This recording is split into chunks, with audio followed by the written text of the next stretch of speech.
de la lumière, juste de la foi, un jour à la fois, unis sur la voie, juste de la lumière, juste de la foi, un jour à la fois, unis sur la voie, juste de la lumière, ouais, juste de la foi, un jour à la fois, unis sur la voie.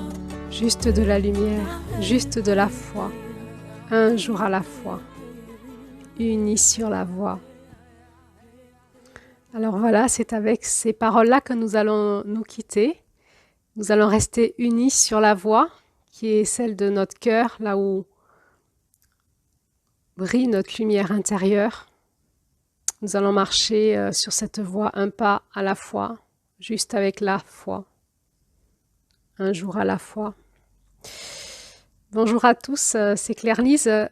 Voici l'audio de la conclusion du processus que nous avons suivi ensemble tout le long de cette année 2024 autour de ces enseignements amérindiens, des femmes amérindiennes que l'on appelle les 13 mères originelles, ou que moi j'ai appelé les 13 dynamiques du féminin sacré de la Terre.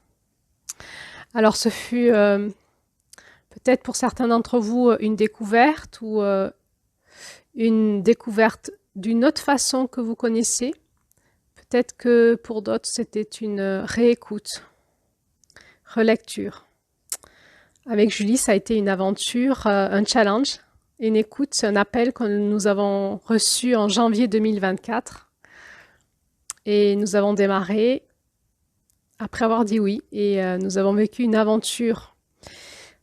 C'est-à-dire que l'enregistrement de chaque audio était une écoute dans notre cœur.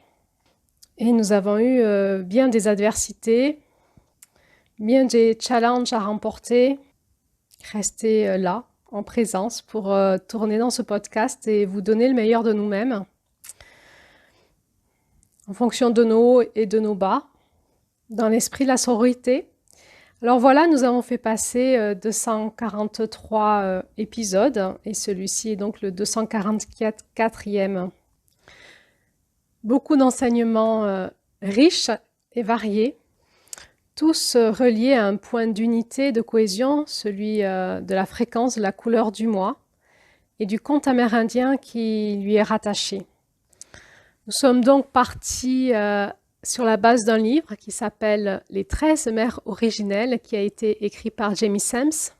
Jamie Sams qui a elle-même reçu cet enseignement de 2 grands-mères amérindiennes de 118 ans. Et il a fallu pour Jamie Sams 18 années d'initiation pour pouvoir écrire ce livre et ses contes. Dans ce livre, nous retrouvons plusieurs chapitres d'introduction et ensuite un conte pour chaque mois de l'année et ensuite des chapitres de conclusion. C'est à la lecture de tous ces chapitres et ces contes que, avec Julie, pendant plusieurs années, nous avons pu tourner dans cette roue chamanique, celle des mois de l'année de la Terre, celle des 13 lunes, et comprendre petit à petit, chaque jour davantage, à la lumière de notre cœur, de notre randa, de notre conscience, décoder un peu plus, comprendre, recevoir des enseignements à travers notre propre médecine. Et c'est avec ça qu'en cette année 2024, nous avons transmis ce que nous savions à ce moment-là, à notre façon. La roue de médecine de la Terre nous a donc été transmise par Jamie Sams à travers ce livre et elle-même l'a reçue de femmes amérindiennes. Nous sommes donc rentrés dans un enseignement complexe, multiple, qui s'inscrit dans une roue. Chaque mois de l'année s'inscrit sous la forme dans un cercle, sous la forme d'une roue chamanique. La roue étant elle-même orientée par les 4 directions magnétiques de la Terre et la direction du haut, celle du ciel, la direction du bas, celle de la Terre, du centre de la Terre, et la direction du centre de la roue. Nous avons vu que les mois de l'année s'imbriquaient dans cette roue d'une intelligence particulière. Chaque mois de l'année a une position dans la roue. Et nous avons vu donc que dans cette roue, il y avait 4 portes, 4 directions essentielles qui correspondent à nos 4 passages intérieurs dans le parcours de notre propre année. Le mois de mars se situant sur la porte de l'Est, la porte du masculin sacré, qui est aussi appelée la porte de la vie. Le mois de juin se situant sur la porte du Sud, la porte de la maturité, la porte de l'unité. Le mois de septembre se situant sur la porte de l'Ouest, la porte du féminin sacré, la porte de l'égalité. Et enfin, le mois de décembre se situant sur la porte du Nord, la porte de la sagesse, la porte de l'éternité. Une autre direction étant celle du centre, qui est là où se situe la 13e lune, l'omniprésence, l'omnipotence, l'omniscience en nous, le point fixe qui nous relie de toute éternité à toutes les dimensions, à tous les niveaux de conscience, à notre présence. Nous avons vu aussi sur cette roue que les mois de l'année s'organisaient dans une dynamique masculin-féminin.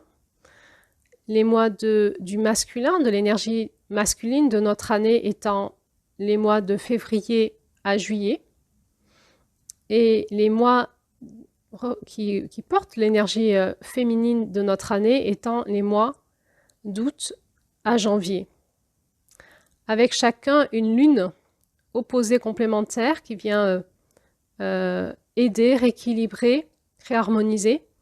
La lune du féminin dans le masculin étant celle de mai, et la lune du masculin dans le féminin étant celle de novembre. Et nous avions vu alors que nous pouvons, dans cette roue, positionner le symbole du yin et du yang.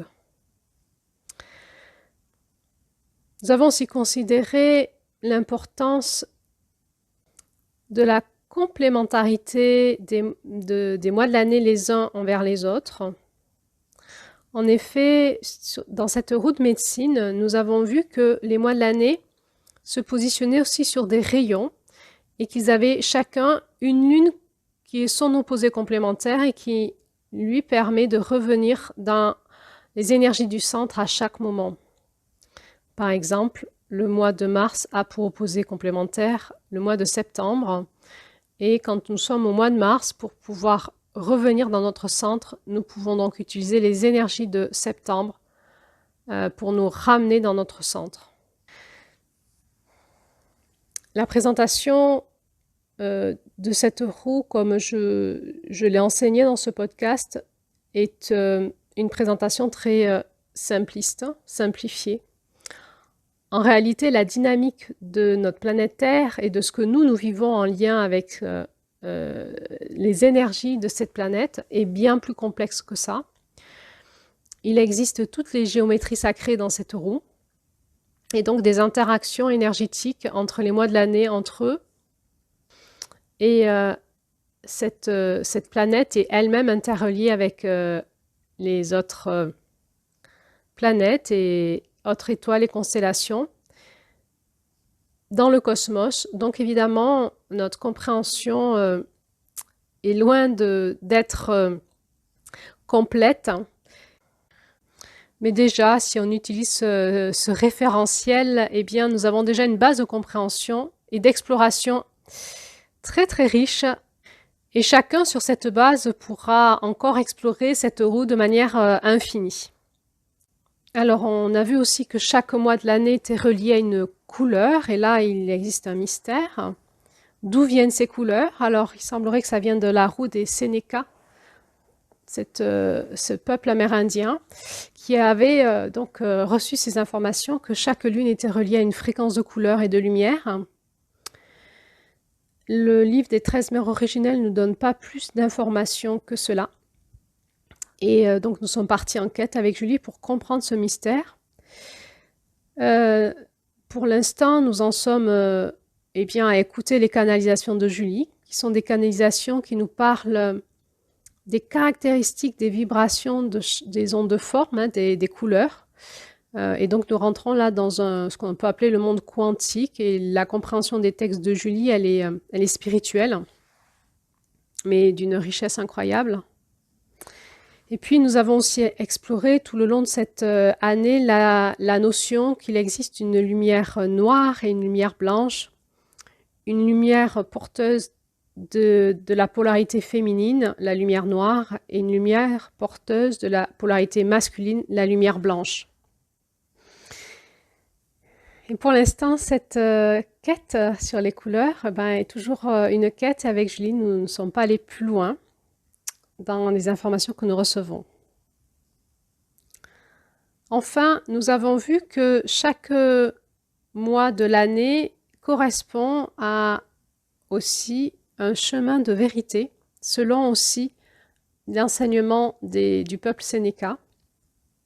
Et donc, nous avons pu, dans cette roue, réassocier chaque mois de l'année avec une couleur, un chemin de vérité, un positionnement dans la roue, mais aussi un conte amérindien qui nous parle de la dynamique d'une sagesse particulière dont est porteur la lune et la fréquence du féminin, de l'énergie du féminin dans la terre et sur la terre et en chaque femme. Ces contes sont des contes amérindiens qui ont été transmis entre les femmes amérindiennes de manière orale. C'est une médecine qu'elles avaient reçue et qui a été ensuite retransmis à Jamie Sams, qui a donc fait un chemin de 18 années avant de pouvoir nous les retranscrire dans ce livre, Les 13 mères originelles. Alors, moi, je positionne sur cette roue des éléments supplémentaires, comme l'équilibre des forces masculines et féminines. Ça, nous ne le retrouvons pas dans le livre, c'est quelque chose que j'ai reçu. Et aussi le positionnement des éléments. À l'est, l'élément air, au sud, l'élément feu, à l'ouest, l'élément eau, au nord, l'élément terre, et au centre, l'élément éther. Alors, c'est de tout cela dont nous avons parlé tout au long de cette année sur ces 243 podcasts. Alors, nous avions vu aussi que ces enseignements amérindiens sont arrivés en France il y a à peu près une vingtaine d'années par deux sources différentes. Donc, cette première source par le livre des 13 mères originelles par Jamie Sams, et une autre branche qu'on appelle les gardiennes, qui a été une transmission orale qui se fait par une seule personne qui a ramené cet enseignement aussi du Mexique et des États-Unis, je crois, et qui l'a retransmis sous forme de rituels et d'enseignement oral initiatique aux femmes qui suivaient le processus avec elle. On appelle donc ça le processus des 13 gardiennes. Donc vous retrouverez en France des cercles de femmes ou d'enseignement de ces dynamiques, soit par l'intermédiaire du processus des 13 gardiennes, mais pour cela il faut être initié à des rituels et il faut suivre le processus comme on nous l'enseigne et pas en sortir. C'est quelque chose qui ressemble un petit peu à l'instauration comme d'une religion, c'est-à-dire il y a des rituels qui nous sont donnés, qu'il faut suivre et on ne peut pas en sortir. Et dans cette voie initiatique des 13 gardiennes, il est dit que cet enseignement n'est pas accessible aux hommes, c'est qu'un enseignement caché pour les femmes, par les femmes, pour les femmes, et qui ne doit pas être retranscrit ni publiquement, ni par écrit, ni à des hommes. Tout à l'inverse, l'enseignement que nous a fait passer Jamie Sams par l'intermédiaire de ce livre, Les 13 mères originelles, eh bien, est rendu public, est écrit, et Jamie Sams propose aux hommes de suivre cette voie initiatique pour travailler en eux, avoir accès en eux à leur féminin, développer leur féminin sacré et être plus en lien avec le féminin de la terre et des femmes.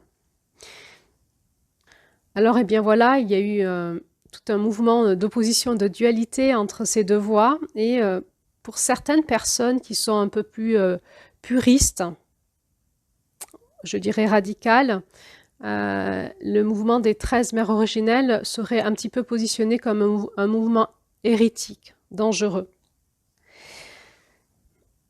Et pourtant, cet enseignement, comme on l'a vu ensemble, de ces contes amérindiens est tellement initiatique et tellement mystérieux que pour y rentrer, eh bien, il faut franchir des portes. Il faut tout le soutien de plusieurs personnes et le soutien d'énergie spirituelle pour pouvoir accéder à ces encodages, à ces profondeurs.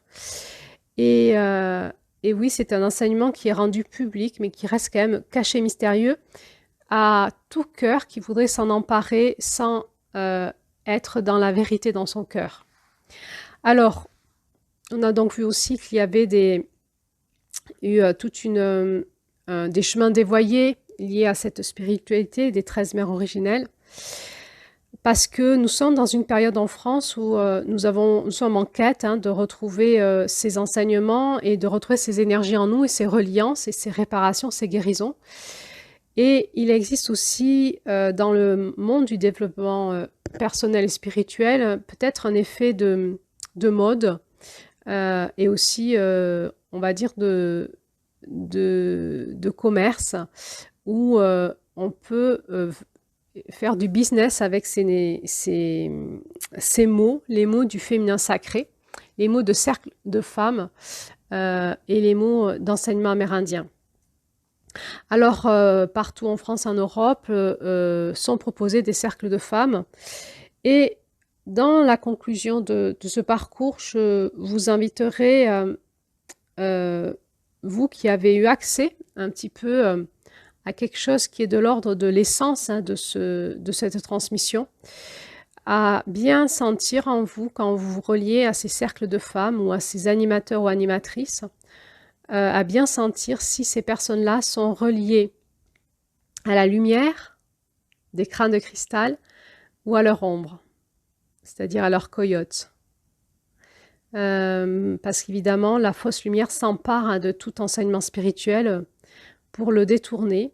Et nous avons en France et partout en Europe, évidemment, ce phénomène qui s'est amplifié où la pureté, la beauté de ces enseignements a été repris par les fausses lumières et ont été détournés au profit de l'ego de certains animateurs, au profit de leur business et au profit de la désacralisation de ce qui est sacré.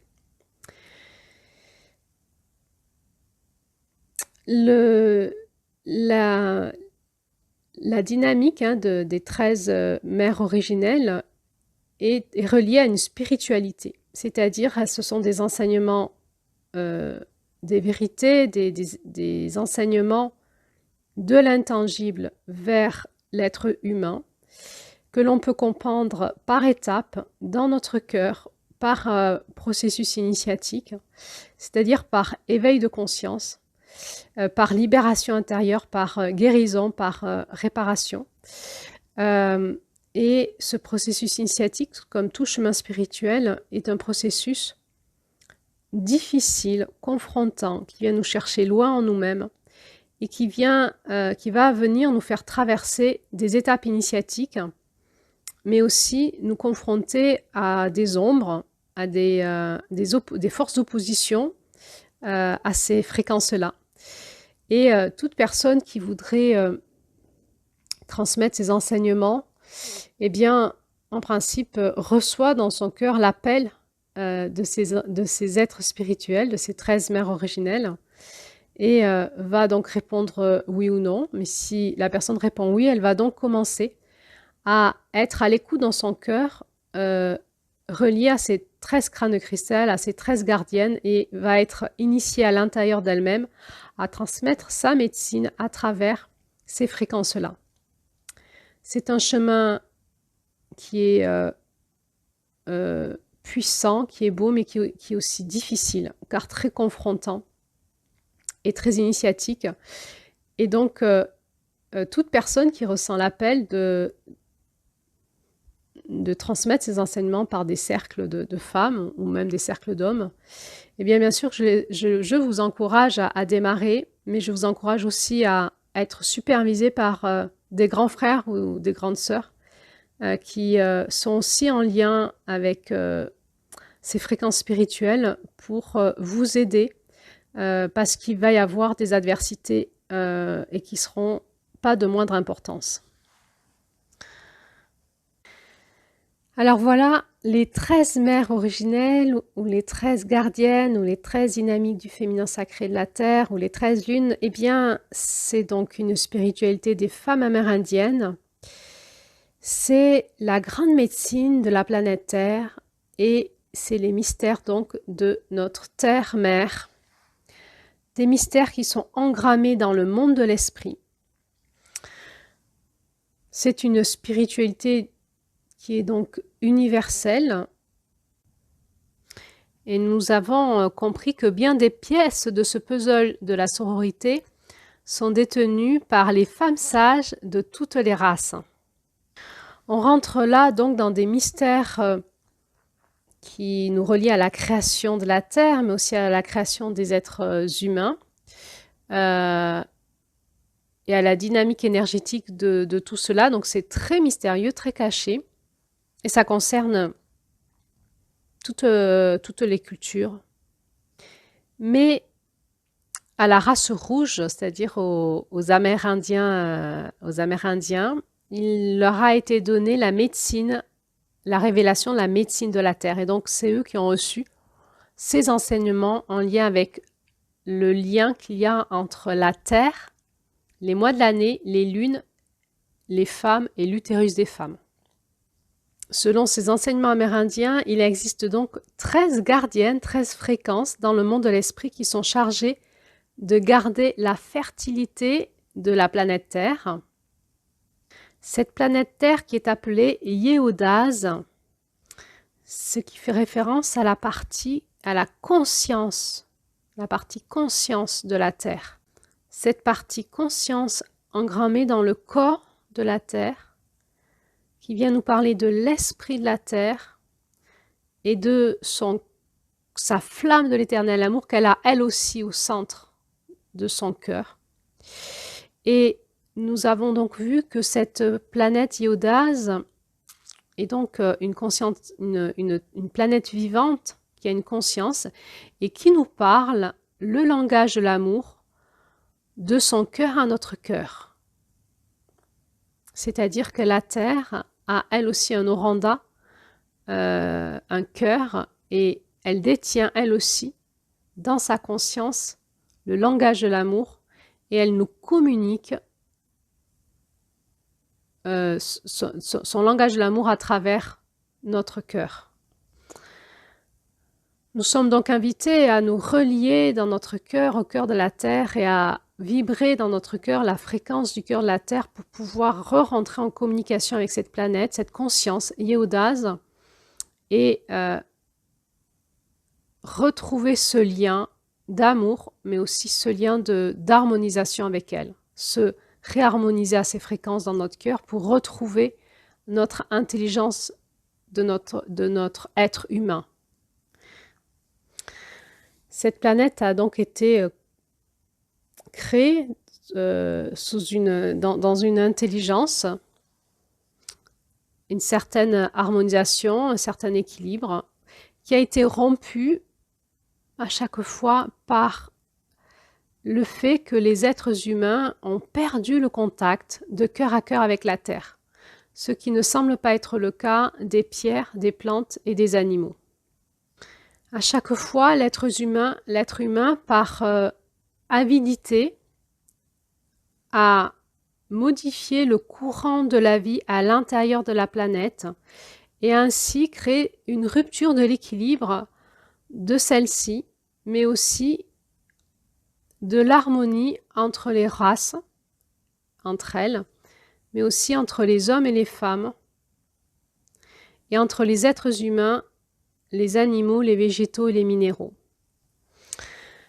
Selon cet enseignement amérindien, la Terre a donc vécu 4 âges. Le premier âge qu'on va appeler le premier monde, qui a été détruit par le feu, qui a été purifié par le feu. Le deuxième monde qui a été détruit par la glaciation, car il nous est dit que les cœurs étaient endurcis au point d'être devenus froids, les cœurs des êtres humains, à force de manquer d'amour compassionné. Le troisième monde a été détruit par l'eau, et à chaque fois on nous parle de purification. Ça a été détruit pour être purifié. Et nous sommes actuellement dans le quatrième monde, qui est le quatrième monde, qui est appelé le quatrième monde de la séparation. Nous avions vu que l'enseignement qui nous est transmis dans ce livre et à travers ces contes est finalement tout un processus pour nous expliquer le passage du quatrième monde au cinquième monde. Et ce cinquième monde qui est appelé le cinquième monde de paix et d'illumination. Il semblerait que nous sommes à la fin du quatrième monde et qu'il y ait une transition qui est en train de se faire vers le cinquième monde qui nous ferait rentrer dans une fréquence de paix et de conscience. Nous sommes donc en transition d'humanité et il semblerait que la révélation de ces enseignements amérindiens sont là pour nous aider à faire ce changement en nous. Le changement du quatrième monde de la dualité, de la séparation vers le cinquième monde de paix et d'illumination, c'est-à-dire de conscience, se fera par l'expression, la réapparition du féminin sur la Terre. C'est-à-dire que les femmes reprennent le plein pouvoir de leur féminin et que les hommes développent en eux le féminin et que le féminin de la Terre soit respecté. Ainsi, la révélation de toute la dynamique du féminin sacré de la Terre et des femmes, et à l'intérieur des femmes, est une révélation majeure pour nous permettre, chacun à notre niveau, de faire cette mutation en nous par le rééquilibrage de nos forces masculin-féminin pour petit à petit aller vers cette transition, vers ce cinquième monde de paix et d'illumination. Alors, à chaque fois, la Terre est purifiée d'une humanité déviante et ensuite on voit que l'humanité repart et qu'il y a quelques êtres humains qui sont sauvés du désastre. Et ainsi, la vie va repartir jusqu'à qu'il y ait de nouveau un risque pour la planète Terre d'être détruite par les êtres humains. Et il va y avoir de nouveau une extermination par la Terre elle-même de cette humanité déviante. Ainsi, nous pouvons nous demander, est-ce que nous sommes à la fin d'un cycle d'humanité? Est-ce que l'humanité va de nouveau être purifiée, exterminée par la planète Terre ou par le cosmos? Et voilà ce qui nous est dit dans ce livre. Il nous est dit « Les mères de clan attendent et tiennent la porte encore plus longtemps. Elles savent que quelques-uns vont abandonner leur habit de chair, que d'autres vont tergiverser jusqu'à ce que la porte soit fermée, que quelques-uns seront courageux pour aller au-delà de leurs limitations et pour demander à être accueillis à la maison. Ce sera là les derniers jours du quatrième monde de séparation. » Donc il semblerait bien qu'à un moment, il y ait une histoire que la porte sera fermée et que ce sera les derniers jours de ce monde-là. On rejoint là plusieurs prophéties de plusieurs spiritualités et nous sommes dans un mystère qui peut générer chez certains d'entre nous de l'angoisse, de l'anxiété quand on voit ce futur qui se déroule et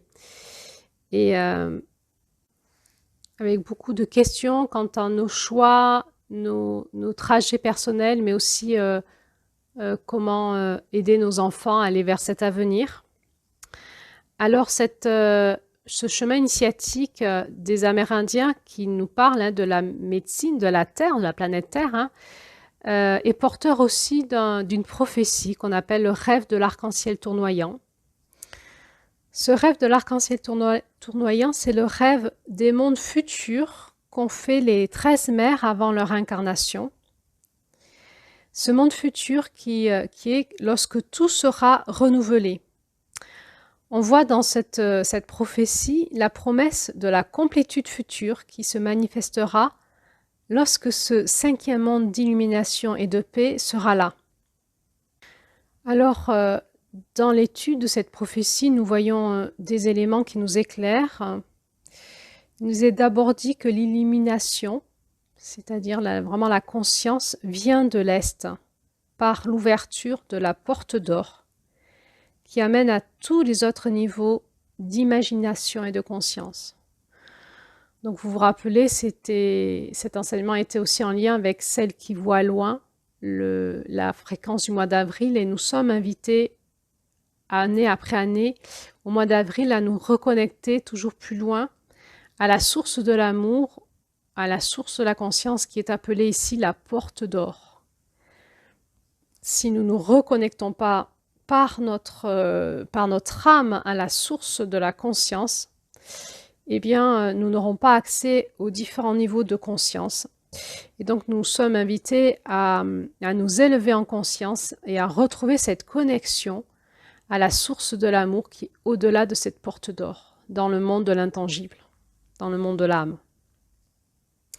Ainsi, le souffle de vie qui s'invite en chaque humain constitue le système de connaissance que nous pouvons utiliser dans le monde physique.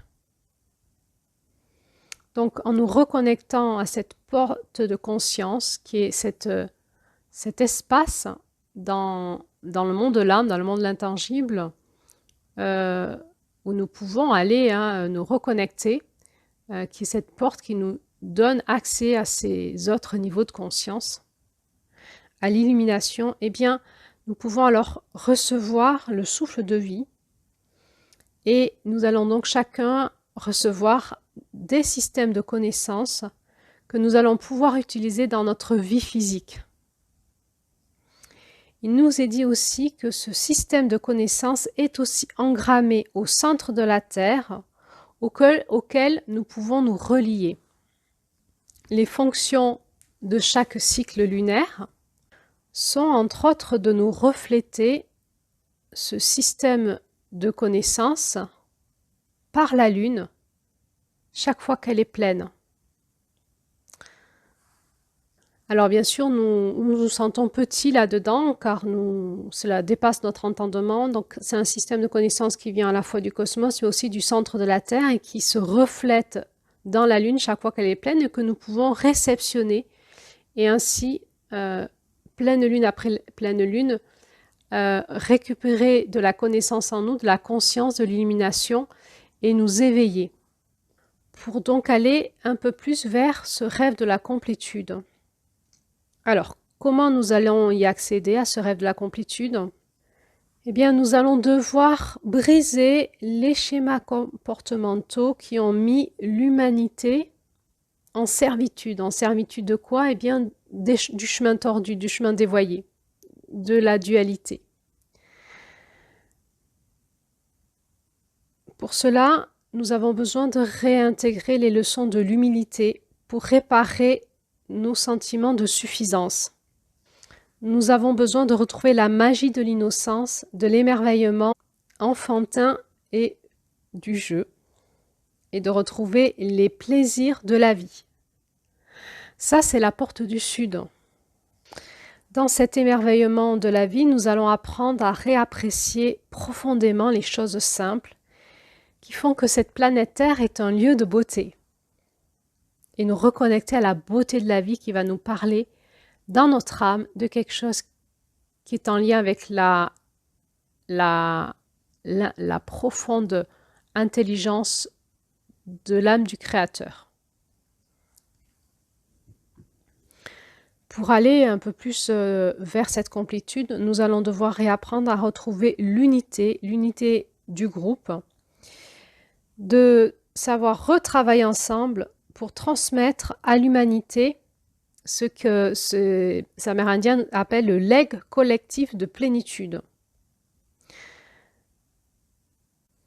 Cette plénitude qui est, que l'on peut comprendre un petit peu comme étant l'unité du collectif, et donc ce travail ensemble, chacun avec ses dons et ses compétences, nous demande la nécessité de re-rentrer dans l'égalité, chacun à sa place et dans l'harmonisation.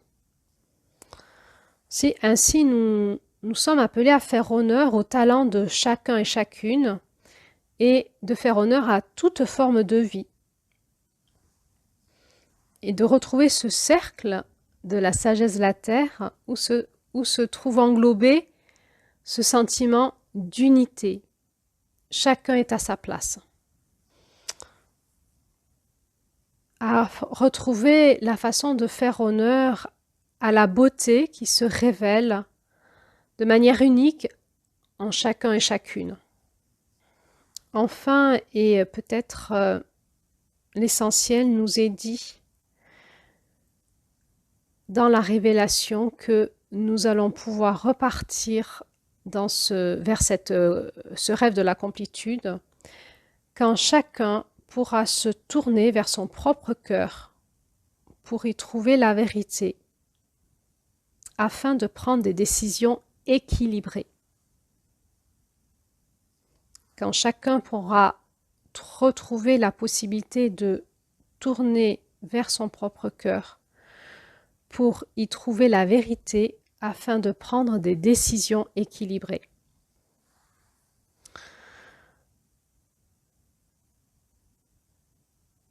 Alors ensuite, il nous est dit qu'il y allait avoir des révélations qui allaient arriver dans l'humanité, et ces révélations viendraient lorsque les êtres humains auront achevé leur apprentissage à travers leurs épreuves et leurs erreurs.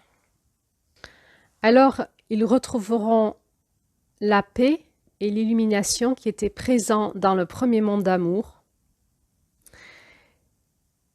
Et la révélation finale de l'accomplissement sera là lorsque tout aura été guéri, amenant l'aube d'un nouveau soleil. Il nous est dit ce mystère, la lumière de grand-père soleil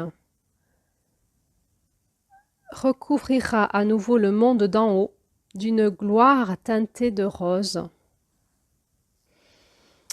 Alors, vie, unité et égalité dureront pour toujours.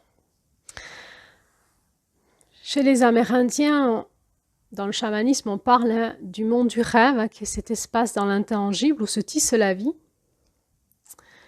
Et dans le rêve, souvent, donc c'est le monde de la prophétie, c'est la médecine de celle qui voit loin, mais c'est aussi le monde de la voyance.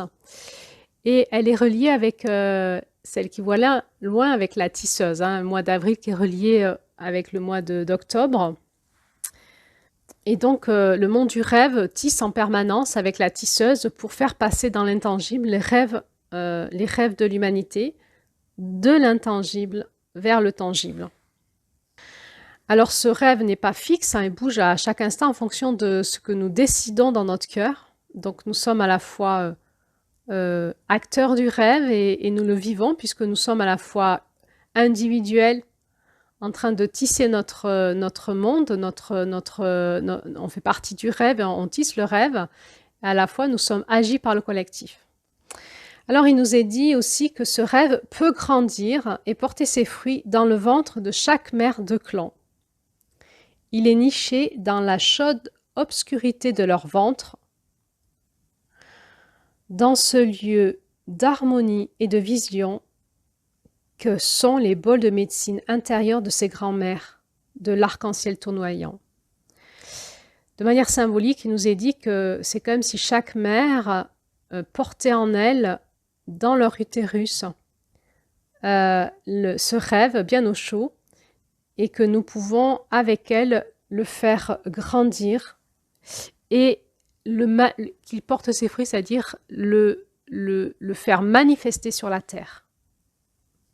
Alors, ce mystère de comment on fait pour faire passer nos rêves dans la réalité, eh bien, il nous est dit que les graines du futur sont plantées dans l'ici et maintenant.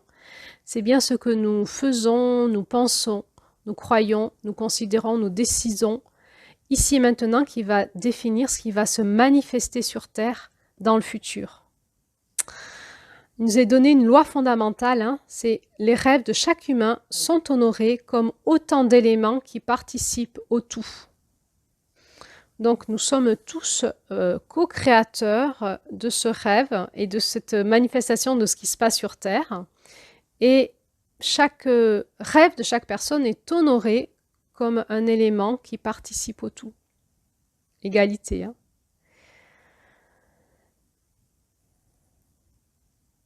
Le rêve de tous nos proches de la nature sont reliés les uns aux autres. Et là, on peut se dire, on est mal barré parce qu'au lieu de créer un rêve, on est en train de créer un cauchemar là. C'est pour ça qu'il y a la fin de ce quatrième monde qui apparaît, c'est la fin de ce cauchemar. Et là, on est en train de parler de ce rêve de paix, d'illumination, de complétude qui va se manifester dans la matière prochainement.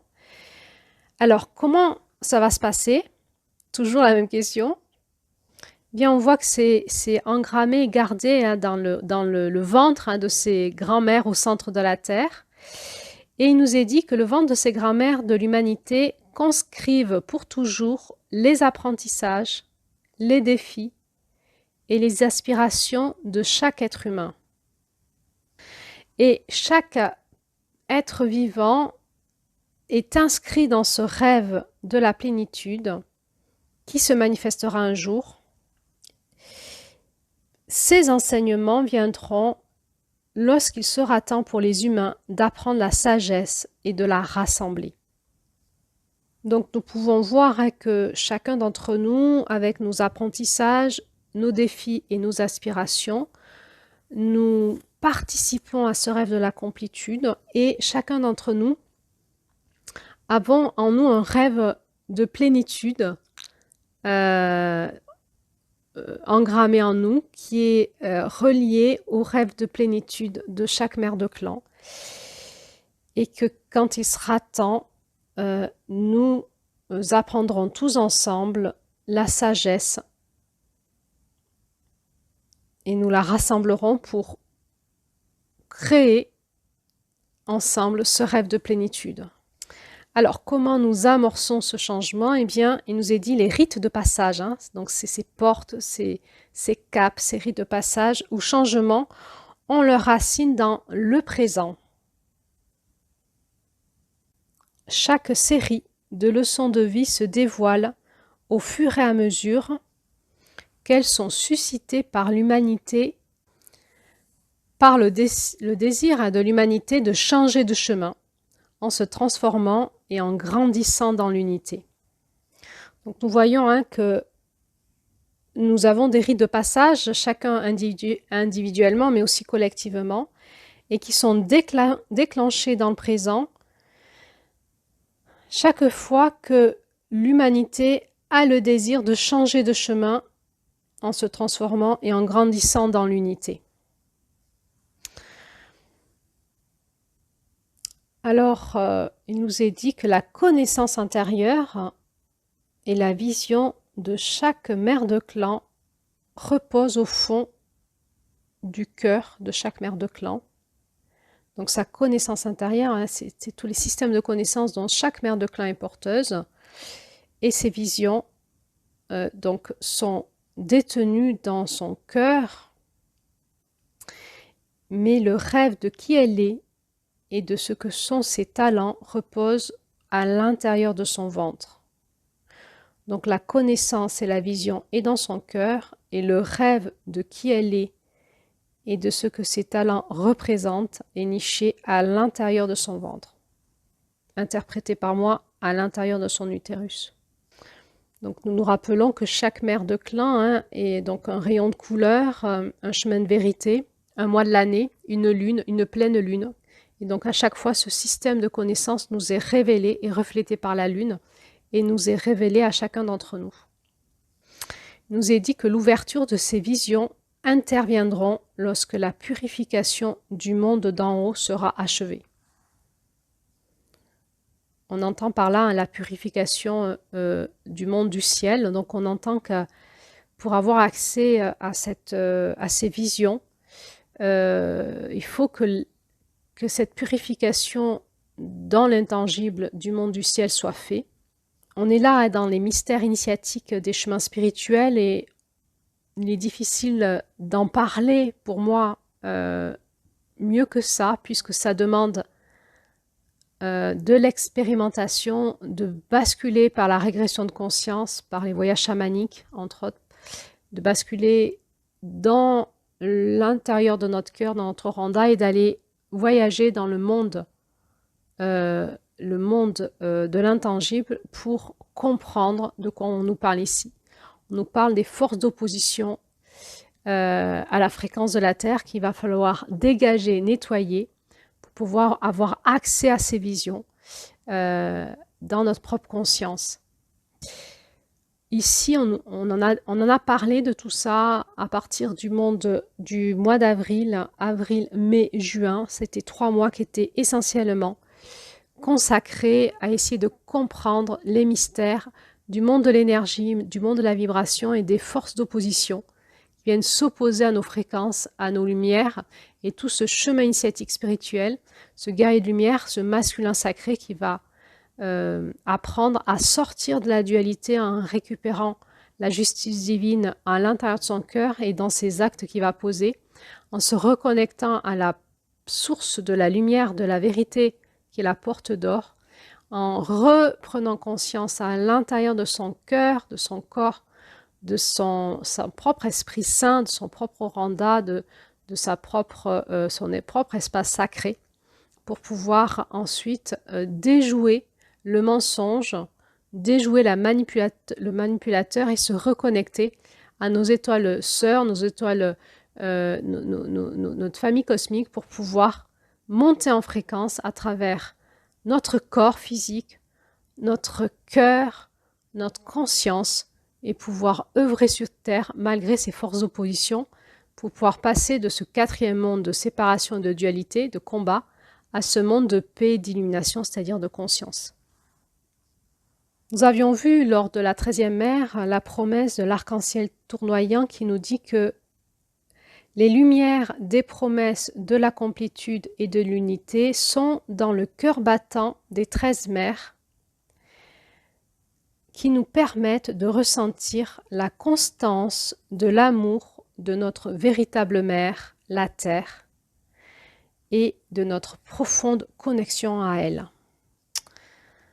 Les lumières des promesses de la complétude et de l'unité sont dans les cœurs battants des 13 mers, nous permettant de ressentir la constance de l'amour de notre véritable mère, la Terre, et de notre profonde connexion à elle.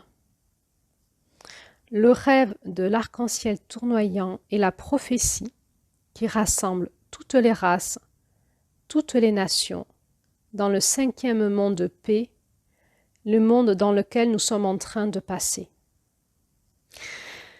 Nous entrons donc ici au cœur de la spiritualité des 13 mères de clan, les 13 mères originelles, et c'est notre capacité à pouvoir nous relier à leur fréquence dans notre cœur, à leur cœur, au cœur de la 13e mère, qui est l'unité des 12 autres, qui est finalement le cœur de la Terre, de la conscience d'amour de la Terre, de Yehudaz. Et pour cela, il existe ce qu'on appelle la maison du conseil de la tortue, cette demeure, cet espace dans la Terre où demeure la sororité, c'est-à-dire l'espace où demeure le féminin sacré entre la Terre, la Lune, ses grands-mères, ses fréquences, et les femmes, et le féminin des hommes. Dans cette maison du conseil de la tortue, dont il nous est décrit les symboles, hein, pour qu'on puisse comprendre. Du coup, les symboles nous parlent du monde de l'énergie, hein, pour comprendre quelque chose.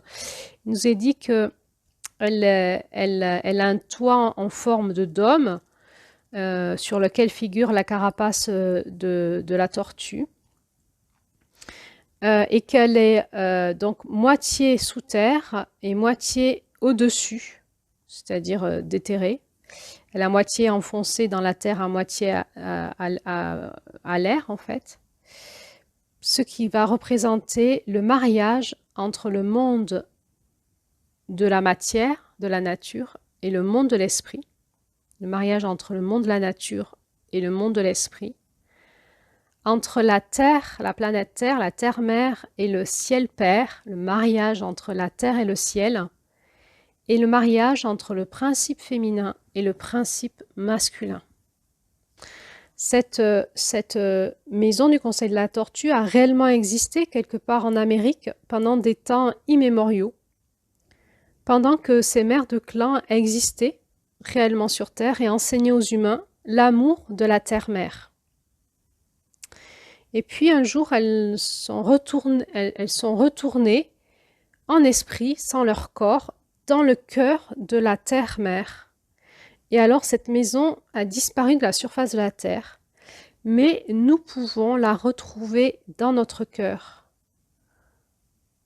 Alors quand chaque mère de clan a disparu, elle a laissé un crâne de cristal, et nous pouvons retrouver en esprit, dans notre cœur, la sagesse de chaque crâne de cristal quand nous retournons en Tioé, c'est-à-dire dans la tranquillité de notre cœur. Il nous est dit, tous les humains peuvent avoir accès à cette sagesse si son cœur est ouvert et s'il a le désir de se connecter au principe féminin. Les aspects de la Terre-Mère et de Grand-Mère Lune qui prirent forme dans les 13 mères de clan se trouvent en chaque chose vivante, dans les saisons et partout sur notre planète. Donc tout être humain peut avoir accès à cette sagesse si son cœur est ouvert et s'il a le désir de se connecter au principe féminin. Mais en même temps, on va retrouver toute cette sagesse partout dans le monde de la nature qui nous relie au monde de l'esprit, qui nous relie au principe de la Terre-Mère et du ciel-Père et qui nous relie au principe du masculin et du féminin. Alors, cet enseignement des 13 mères originelles nous parle donc de ce mystère des 13 crânes de cristal. Et voilà ce qu'il nous est dit. Il nous est dit qu'ils ont été créés juste avant que les 13 mères partent de la terre, que chacun détient la sagesse de chaque mère de clan, qui contiennent tout l'amour et tous les dons qui constituent le legs de la femme, que avant en fait chaque crâne était un lieu où s'assemblaient les femmes pour partager leur médecine, mais qu'aujourd'hui, certains sont encore présents et gardés par des sages, en fait, des familles qui sont les gardiens de ces crânes, et d'autres sont partis dans les fonds marins à la fin du troisième monde. C'est pour représenter toute la sagesse accumulée dans le potentiel humain qu'ils ont été créés sous forme de crânes humains. Nous savons aussi qu'aucune influence extérieure ne peut blesser la mémoire de ces crânes de cristal. Et il nous est dit que la conscience présente dans ces crânes de cristal exclut toutes les peurs humaines susceptibles d'amener de l'influence négative. Donc on ne retrouve dans ces crânes de cristal que le potentiel humain qui a engrammé cette sagesse dans ces crânes de cristal, mais sans l'influence négative de nos peurs. le principe d'action de ces crânes de cristal qui semble être comme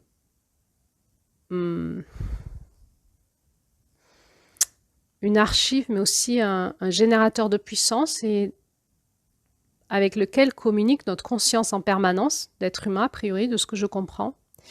Il nous a dit que ça fonctionne, ce cristal fonctionne de cette façon-là. La clarté et la pureté du cristal limpide reflètent simplement la moindre intention en la renvoyant en son point d'origine. Donc c'est le fonctionnement de notre conscience quand on dit qu'on récolte ce qu'on sème, hein, qu'on est dans un effet miroir en permanence. Eh bien, nous sommes reliés par notre conscience à la conscience de ces 13 crânes de cristal qui reflètent en permanence, notre intention. Et donc nous nous reprenons en pleine figure nos peurs, mais par contre, quand par notre expérience et notre potentiel, nous accumulons de la sagesse, nous la reprenons aussi dessus et nous en aussi prenons conscience. Donc il nous est dit qu'il fonctionne avec le principe holographique, hein, que la totalité de l'information est contenue dans chacun des 13 crânes.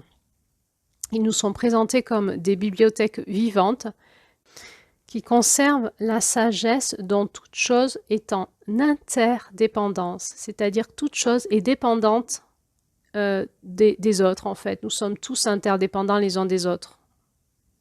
Donc ce sont des bibliothèques vivantes qui conservent la sagesse dont toute chose est en interdépendance. Dans ces systèmes de connaissances, il y a aussi celui de la Terre-Mère, comment la Terre-Mère est reliée à chacun des autres corps célestes dans notre système solaire, dans notre galaxie, mais aussi dans tout l'univers. Donc dans ce système de connaissances, on va retrouver aussi toute la connaissance astrophysique, j'ai envie de dire. Alors, comment sommes-nous reliés à la conscience et à la connaissance de ces crânes de cristal? Eh bien, il nous est dit, chaque être humain est relié aux 13 mères de clan lorsque la personne est prête pour ce niveau d'expérience spirituelle. Alors, les rêves de l'arc-en-ciel tournoyant, les crânes de cristal ou les mères de clan viennent à elle. C'est une forme d'initiation qui va donner accès à la roue de médecine des mères de clan, qui va donner à chaque individu le droit d'apprendre les leçons qui lui sont possibles. Chaque rayon de cette roue est une voie à la plénitude de l'unité à laquelle chaque mère de clan a donné sa médecine. Ce parcours, qui est rempli d'enseignements sur nos capacités personnelles, peut prendre bien des années avant d'être accompli. Et nous sommes donc encouragés à rester centrés sur ces enseignements et à persévérer sur notre développement personnel. Il nous est rappelé 7 règles d'or. La première, c'est qu'il n'existe aucune règle sur la façon de grandir ou de changer. La deuxième, c'est que toutes les règles ou jugements que l'on s'impose à soi-même sont des illusions qui nous limitent. Troisième règle, le grand mystère ne peut être résolu, n'essayez même pas. Quatrième règle, tout ce que vous cherchez se trouve à l'intérieur de vous. Cinquième règle, rire et ne pas se prendre au sérieux dissipe la peur et les illusions. Sixième règle, des mondes que nous ne voyons pas existent à l'intérieur du monde tangible et nous n'en sommes pas séparés. Septième règle, vous êtes au moment où vous décidez d'être. Alors on voit qu'on rentre dans des enseignements spirituels profonds. Je vous invite, si vous le souhaitez, à relire l'introduction, les chapitres d'introduction et de conclusion de ce livre à la lumière cet audio, de tous ces rappels. Peut-être que vous y verrez plus clair et peut-être en ouvrant votre cœur et en vous reconnectant à ces crins de cristal au centre de la Terre, eh bien, il se passera quelque chose pour vous qui vous sera unique et qui sera en lien avec votre propre médecine. Et je vous encourage vraiment à cette discipline au quotidien, tous les matins, tous les instants de la journée, ou quand vous avez besoin de prendre une décision, d'y voir clair, de vraiment aller vous remettre dans la tranquillité à l'intérieur de votre cœur, dans la maison de la conseillère de la tortue, et de vous reconnecter aux 13 crânes de cristal et d'écouter l'enseignement que vous allez recevoir. Je vais finir cet audio de conclusion par rappeler qu'est-ce que c'est que le legs de la femme et la sororité. Eh bien, il nous est dit que chaque femme s'appelle Yeo, qui est une extension de Yehudas, de la conscience de la terre. Quel est son rôle? Eh bien, elle va le retrouver par l'accès aux enseignements des 13 mères de clan. La terre va donner à chaque femme la médecine dont elles ont besoin pour donner naissance à leur enfant, mais aussi au rêve du collectif. Ce féminin, c'est le tissage entre les rayons de la lune, de la terre et des utérus des femmes. Chaque pleine lune est un esprit d'une des mères qui est convié du cœur de la terre vers la lune et va en faire apparaître ainsi les sentiments, les désirs et les spécificités cachées dans chaque cycle de vérité. Ainsi, les femmes qui se reconnectent au cœur de la terre et à la lune et à leur utérus vont renverser les schémas de peur qui ont blessé tous les humains. Il nous est rappelé que la compassion de la terre et l'amour de la terre sont présents chez toutes les femmes Yéhou, c'est-à-dire ces femmes qui sont les filles de la terre-mère, de la conscience de la terre, de la planète. Cela peut prendre du temps, requérir l'aide de la famille planétaire, mais la femme restaurera sa voix en restaurant en chaque chose vivante l'amour qui a été perdu dans le chamboulement du premier monde.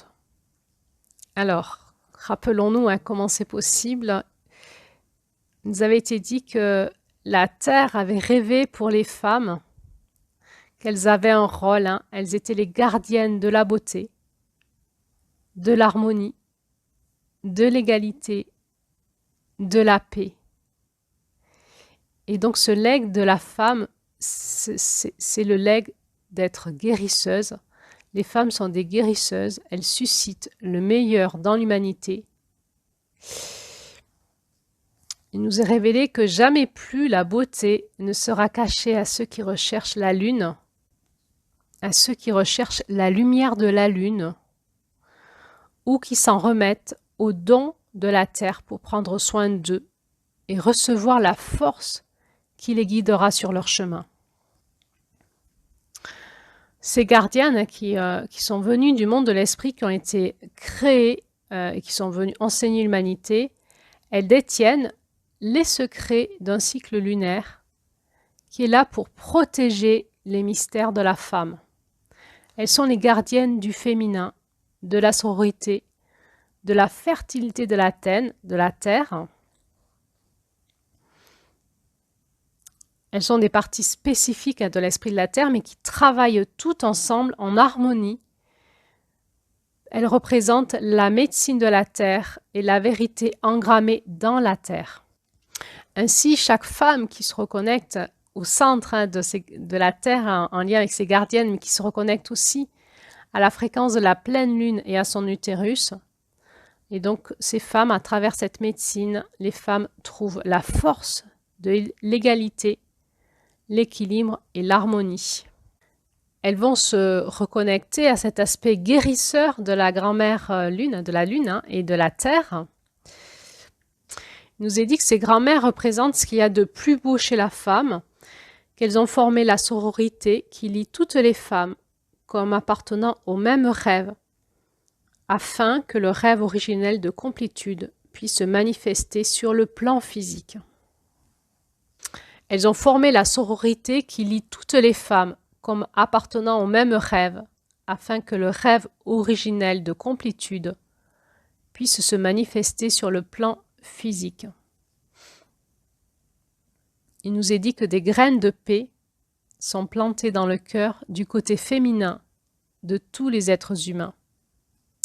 Aujourd'hui, partout dans le monde, le cœur des femmes prennent soin de ce rêve de complétude.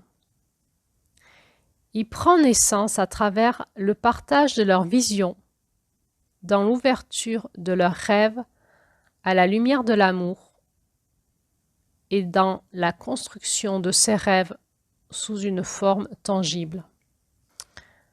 Partout dans le monde aujourd'hui, le cœur des femmes prend soin de ce rêve de complétude en partageant leur vision et en ouvrant leur vision à la lumière de l'amour qui est dans leur cœur et en participant à la construction de ce rêve sous une forme tangible.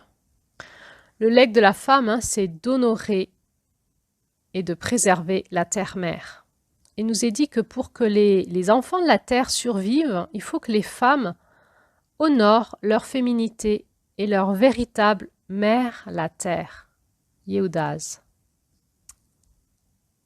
Ces ancêtres en esprit de la féminité, les 13 mères de clan, sont venus cheminer sur terre pour que les femmes comprennent leur médecine dont elles sont porteuses et qu'elles développent les forces nécessaires à la reconnaissance et au dépassement des défis de cette véritable humanité. Ces femmes dans la sororité sont unies comme un seul être.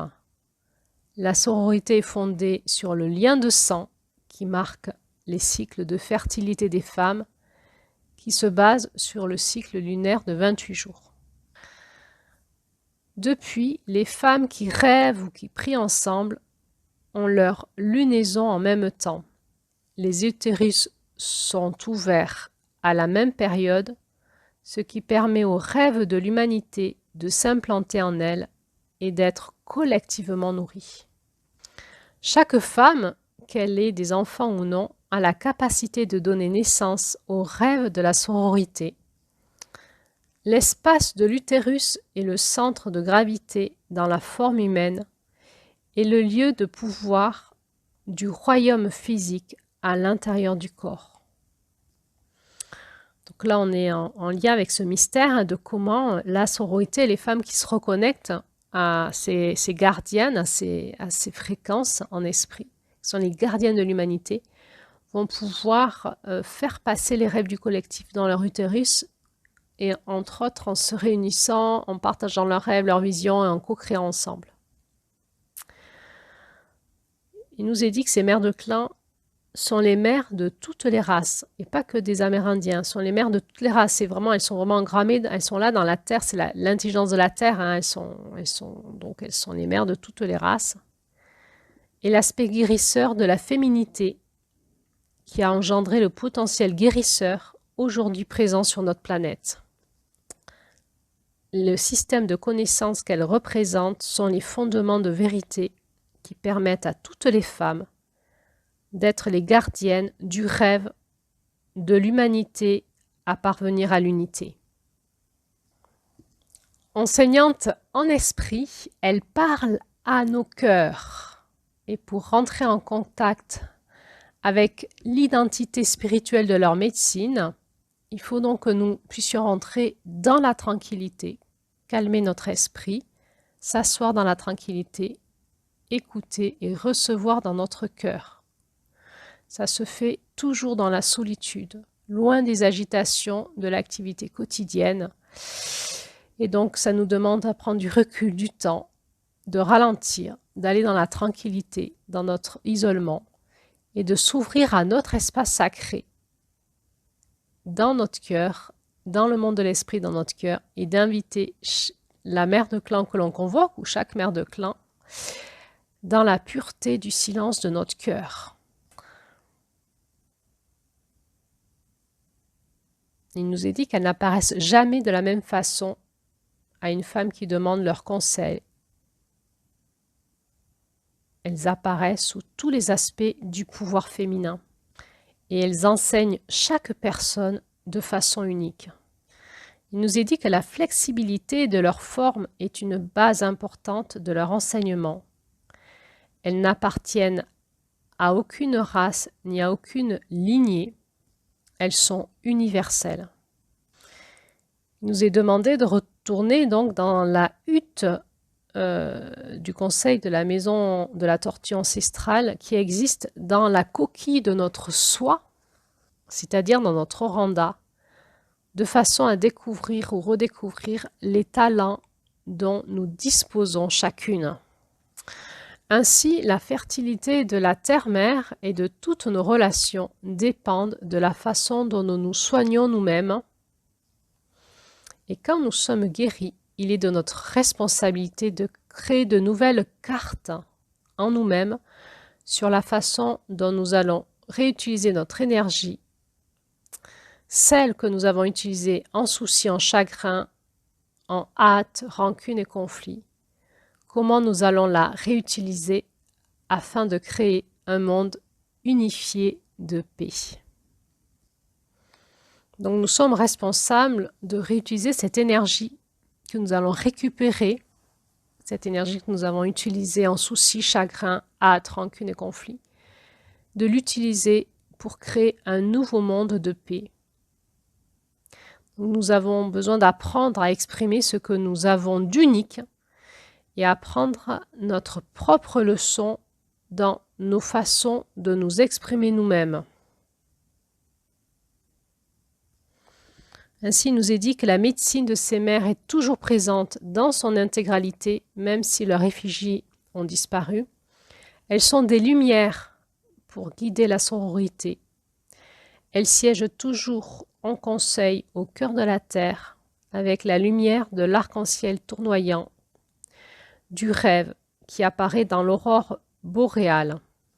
Il nous est dit que cette aurore boréale, c'est l'unité du flux des cœurs des 13 mers qui s'élèvent du cœur de la terre et qui annonce que le rêve de l'arc-en-ciel tournoyant est en train de se réaliser et que la terre ne sera plus jamais détruite par le feu. Il nous est aussi dit que les couleurs de l'aurore en touchant le ciel montrent que les leçons du monde ont commencé et que les nations doivent apprendre chacune des leçons de la roue de médecine de façon à accomplir son intégrité spirituelle. L'aurore boréale qui sort en haut de la tête de la terre-mère au pôle Nord représente la promesse d'un monde de paix qui nous a donc été donné par cet arc-en-ciel tournoyant. Alors voilà, je répète ce qui est dit dans ce livre. Nous sommes dans des mystères spirituels que nous pouvons tous étudier au fond de notre cœur, en nous reconnectant dans la tranquillité dans notre cœur à ces espaces et en écoutant ce que nous dit ces gardiennes de l'humanité dans notre cœur. Comprendre le mystère de ces symboles. Et donc, il nous est dit que ces mères de clan siègent toujours en conseil au cœur de la terre, avec la lumière de l'arc-en-ciel tournoyant du rêve qui apparaît dans l'aurore boréale. Le désir de chaque mère est que chaque humain reconquiert l'amour et la paix intérieure. Il nous est dit que la force dont nous avons besoin se trouve à l'intérieur de notre oranda, là où le cercle sacré au grand mystère ainsi qu'à toute forme de vie n'a jamais été brisé. Dans notre oranda, là où le cercle sacré au grand mystère ainsi qu'à toute forme de vie n'a jamais été brisé, à l'intérieur du cœur, tout au fond.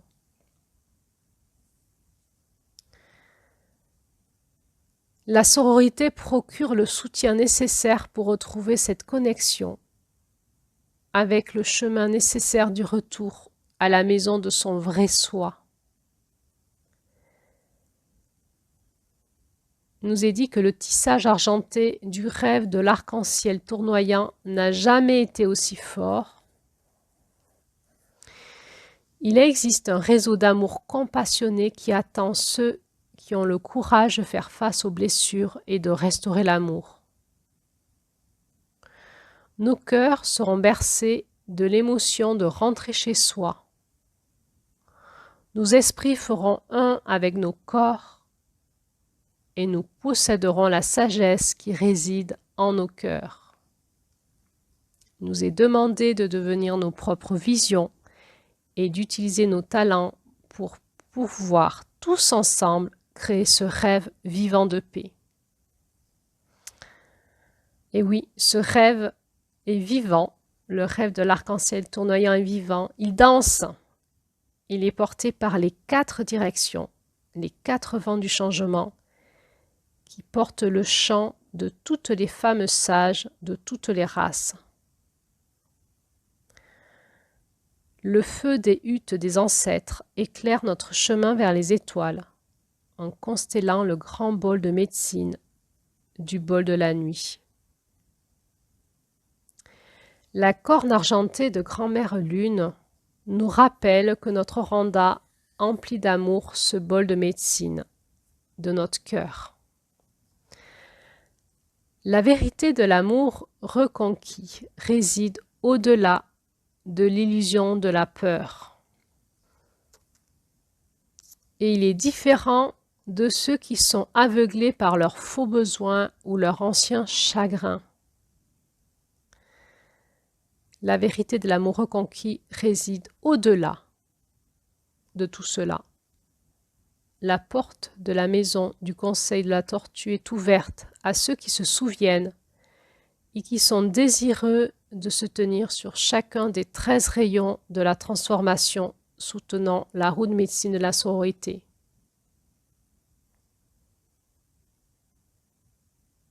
La porte de la maison du Conseil de la Tortue est ouverte à ceux qui se souviennent et qui sont désireux de se tenir sur chacun des 13 rayons de la transformation soutenant la roue de médecine de la sororité. Alors le legs de la femme sera pleinement restauré. Vie, unité, égalité pour l'éternité.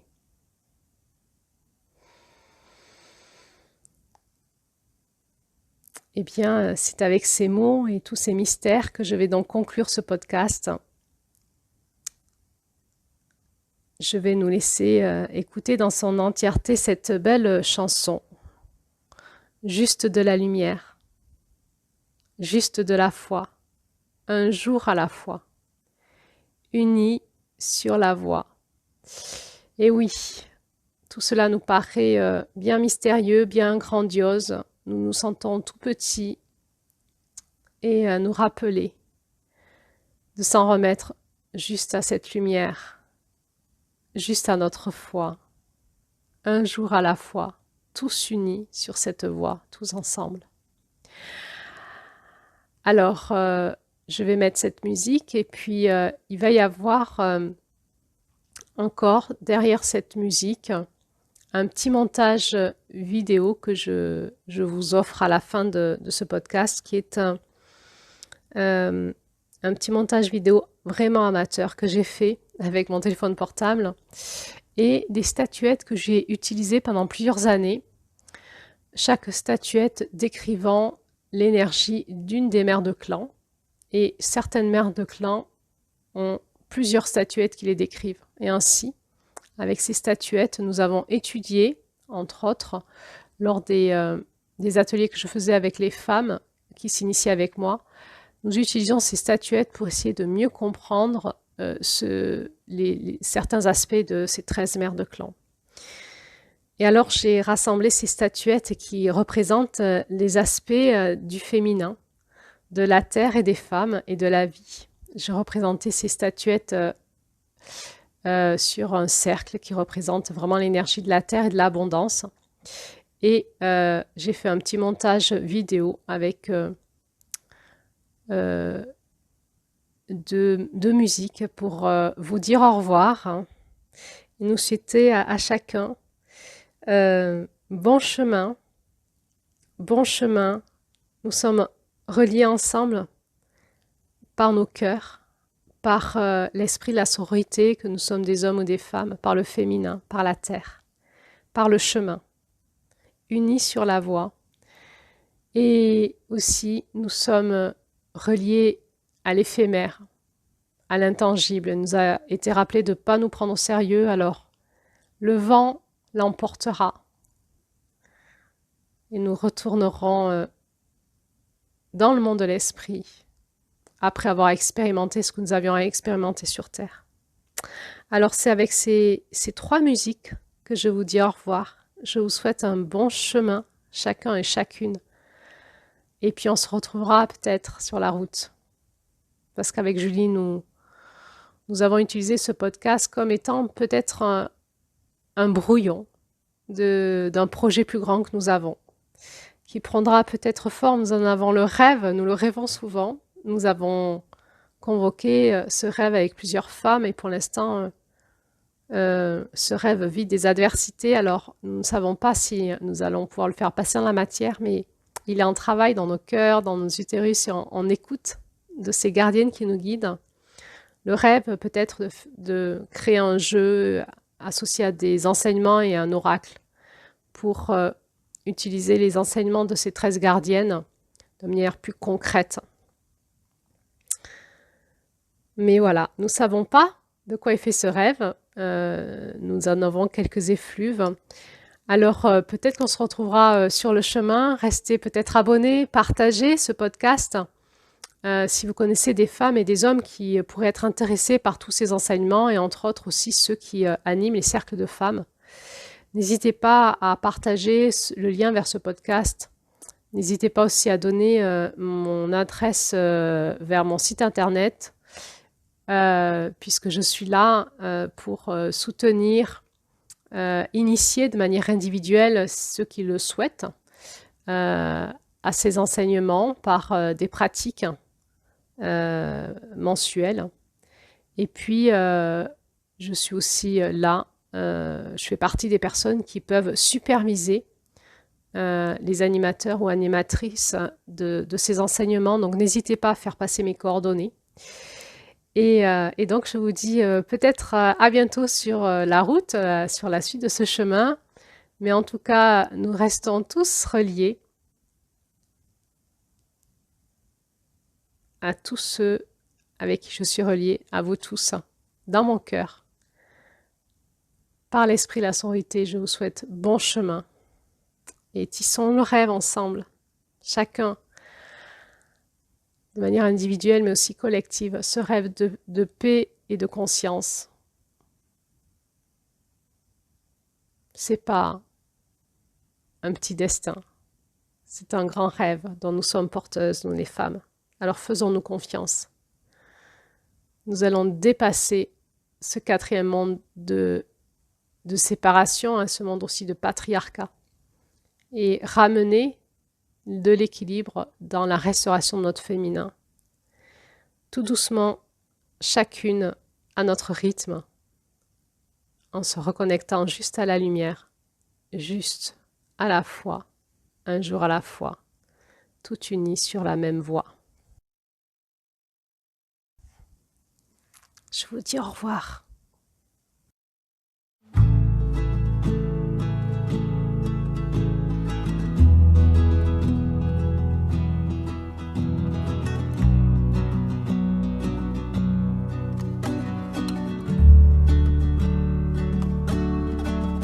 Juste de la lumière, juste de la foi, un jour à la fois, unis sur la voie, juste de la lumière, juste de la foi, un jour à la fois, unis sur la voie, juste de la lumière, ouais, juste de la foi, un jour à la fois, unis sur la voie.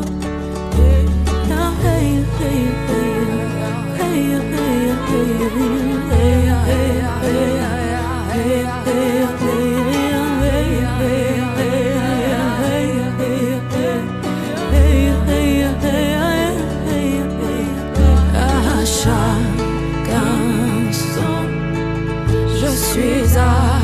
arriver.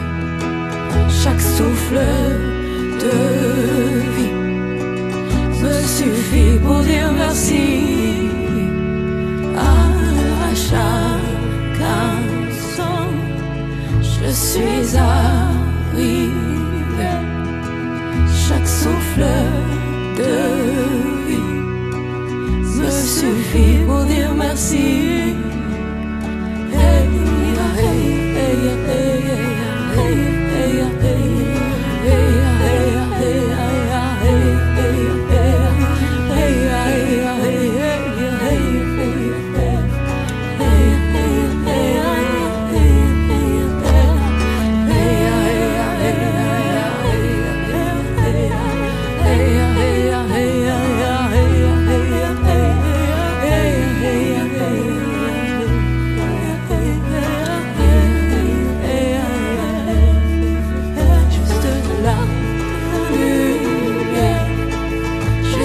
de la foi, un jour à la fois, unis sur la voie, juste de la lumière, juste de la foi, un jour à la fois, unis sur la voie.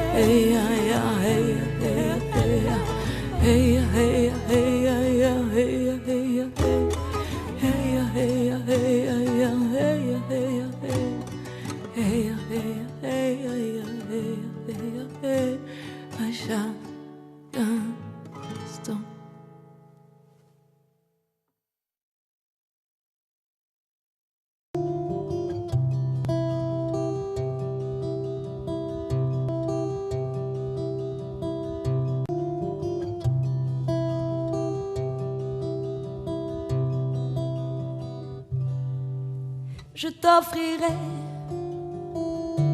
un bouquet de pluie en gouttes blanches, du cristal de lune, le ciel comme l'océan, d'un bleu plus clair, et nous danserons sous les étoiles de mer. Je t'offrirai un bouquet de vent en courant fou, sucrés et doux, le rythme et le flux de nos souffles chauds, toujours en chemin vers les quatre cardinaux.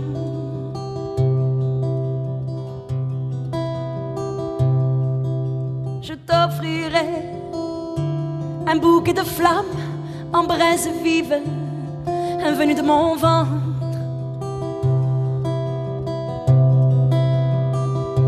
Les langues rouges des mondes d'en bas se joindront à l'arc-en-ciel de nos ébats.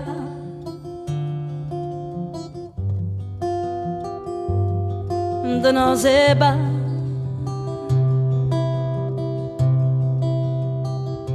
Et un jour nous aurons notre bouquet de terre en demeure fraîche, notre maison éternelle. C'est des vers luisants, des chenilles et des grillons, sirènes de l'argile, nous ferons naître les papillons.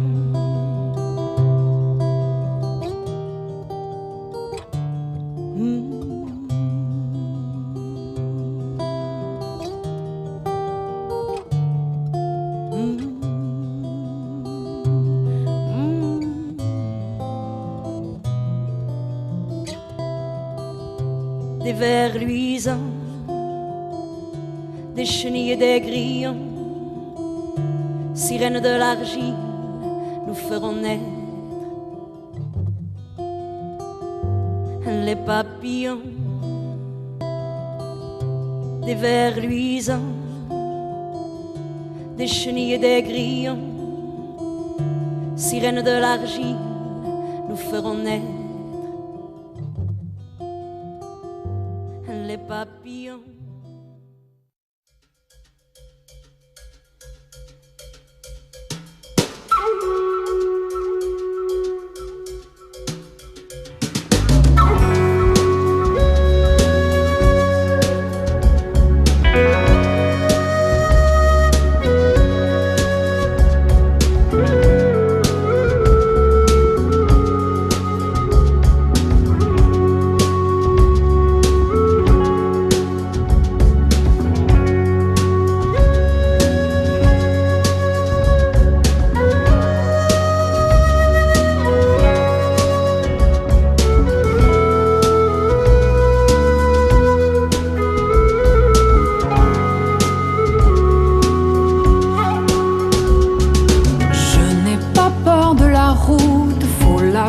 Faut qu'on y goûte des méandres au creux des reins et tout ira bien. Le vent nous portera. Ton message à la grande ours, la trajectoire de la course, à l'instantané de velours, même s'il ne sert à rien. Le vent l'emportera, tout disparaîtra. Le vent l'emportera. La caresse et la mitraille, cette plaie qui nous tiraille, le palais des autres jours, d'hier et de demain.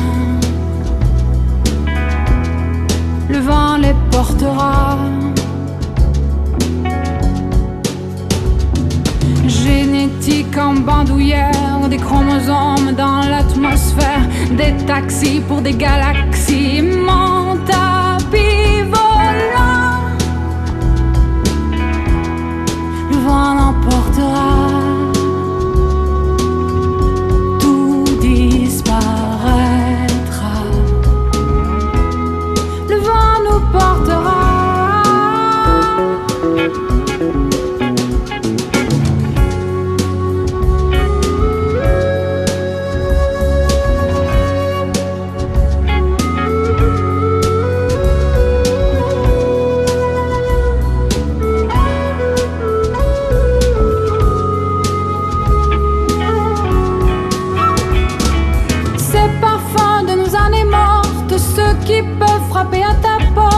Infinité de destin, on en pose un, et qu'est-ce qu'on en retient?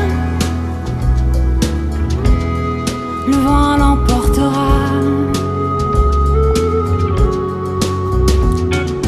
Pendant que la marée monte et que chacun refait ses comptes, j'emporte au creux de mon ombre des poussières de toi. Le vent les portera.